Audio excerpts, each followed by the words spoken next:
మెదక్ జిల్లా మెదక్ మండలం రాజుపల్లి గ్రామ పంచాయతీ పరిధిలో పులిగిల్ల నారాయణ ఘన విజయం.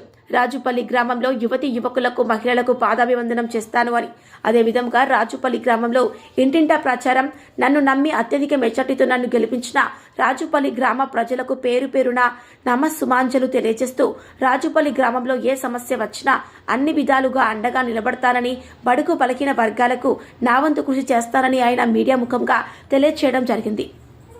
అదేవిధంగా స్వీకరణలో ఉప సర్పంచ్ గంగారాం ఉమామహేశ్వరి మాట్లాడుతూ గ్రామాన్ని అభివృద్ధి పరుస్తామని, గత 30 ఏళ్ల నుంచి ఇప్పటి వరకు దళితులకు ఉప సర్పంచ్గా పదవి దగ్గర సంతోషంగా ఉందని, ఇదే మొదటిసారిగా దళితులను ఉప సర్పంచ్గా చేయడం జరిగిందని అన్నారు. దృశ్యం న్యూస్ ప్రతినిధి సిల్వర్ రాజేష్, మెదక్ జిల్లా.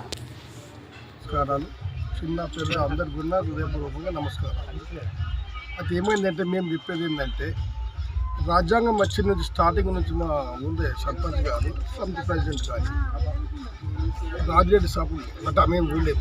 రాజిరెడ్డి తర్వాత ప్రకాష్ రెడ్డి మనం చెప్పి ఎట్లా చెప్తున్నట్టు నేను ప్రకాష్ రెడ్డి తర్వాత కిషన్ వచ్చిన తర్వాత మళ్ళీ ప్రకాష్ రెడ్డి, ఇట్లా ఇవన్నీ అనుకుంటాం కూడా. అయితే హైమావతి ఉపాధి, రుక్కమ్మ ఉపాధి, లాస్ట్ ఫైనల్గా ఎలక్షన్ రెడ్డి గారు లమ్మ నిలబడితే ఎలక్షన్ గారు ప్రభుత్వం చేసిండు గ్రామంలో.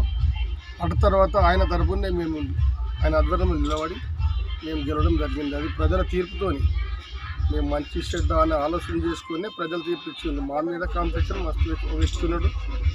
ఆయనను పక్కకు పెట్టి కూడా మాకు గెలిపించాలి, మంచిగా ఉంటాడు, తోడు నీడగా ఉంటాడని చెప్పి మమ్మల్ని గెలిపించడం జరిగింది. మేము ఎల్లవేళలా వాళ్ళకు అందుబాటులో ఉండి వాళ్ళకు పనిచేసి 5 ఏళ్ళ దాకా మంచి పేరు సంపాదించుకొని ముగిస్తామని ఆలోచనతో ప్రజలకు వచ్చినాం.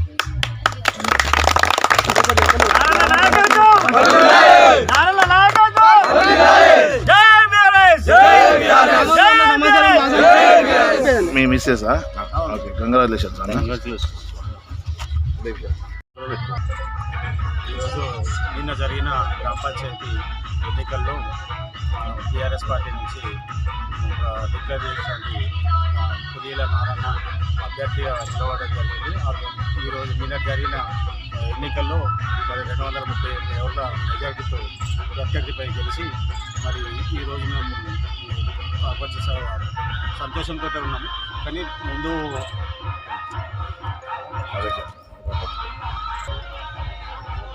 ఈ విజయం మాకు సంతోషాన్ని ఇచ్చింది. మమ్మల్ని గెలిపించిన ఈ ప్రజలకే ఇది అంకితం చేయాలనుకుంటున్నాము.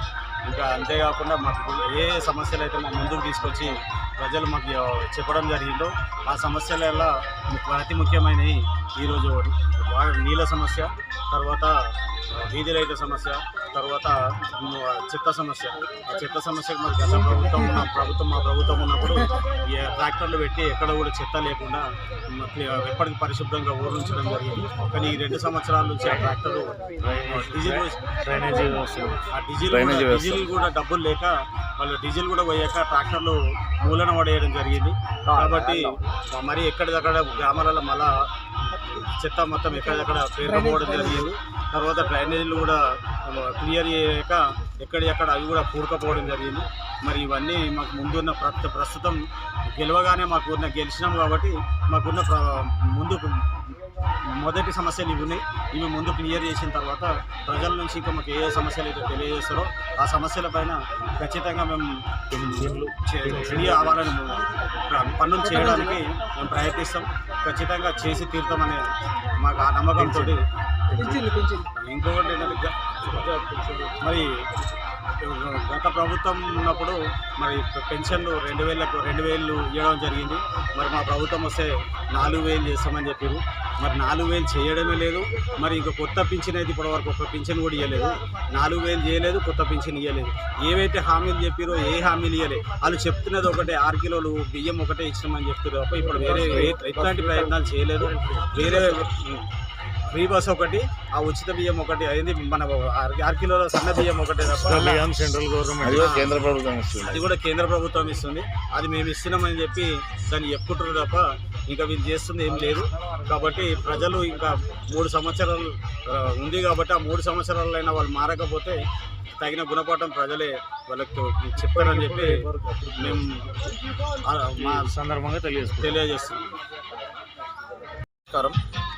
మా రాజుపల్లి గ్రామంలో దాదాపుగా ఒక 40 సంవత్సరాల నుంచి ఎలక్షన్ జరుగుతున్నప్పటికీ కూడా గతంలో అక్షరాస్యత లేనటువంటి సమయంలో ఎవరికి ఇచ్చారనే మాటనే విన్నాం కానీ కన్ఫర్మ్గా లేదు. మా అణగారిన వర్గాలకు, బలహీన వర్గాలకు ఉప సర్పంచ్ పదవి అనేది మా గ్రామంలో ఇంతవరకు రాలేదు. గత 30 సంవత్సరాల పరిపాలనలో ఎప్పుడు కూడా ఇవ్వడం లేదు.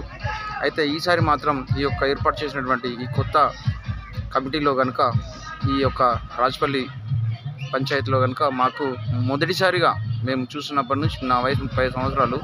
ఈ 30 సంవత్సరాల్లో ఇప్పుడు చూస్తున్నాను నేను మొదటిసారిగా ఒక దళిత బిడ్డను, అణగారిన వర్గానికి చెందినటువంటి బిడ్డను, చదువుకున్నటువంటి వ్యక్తిని ఈరోజు ఉప సర్పంచ్గా ఎన్నుకోవడం ఎంతో హర్షించదగినటువంటి విషయం.